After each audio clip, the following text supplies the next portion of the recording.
What's up, guys? Another one for you all. Meet the 7 to 1s.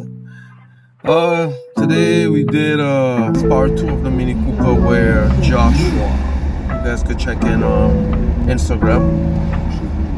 Some of his work, detailing work. I'm driving out to the shop, so I'm speaking to you guys at the same time. So we did sand the car, the Mini Cooper. We sanded the Mini Cooper and try to get most of the old paint, old clear out of the way in order for us to see everything that will need to be repaired body-wise. If there's any welding, if there's any rust, any of those such. So I'm gonna just leave you guys watch a little bit of what's going on, and obviously I'll see you guys in part 3 where we start to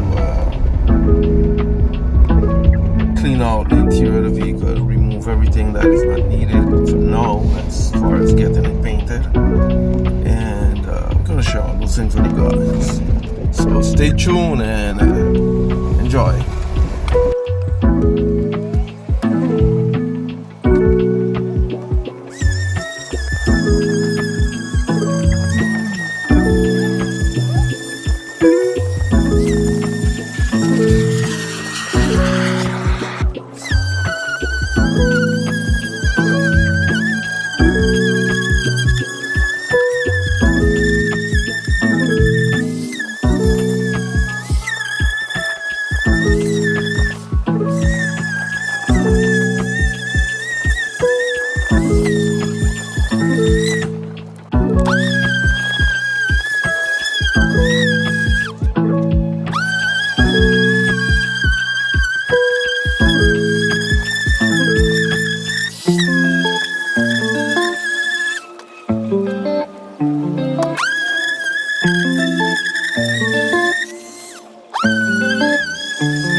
Ooh.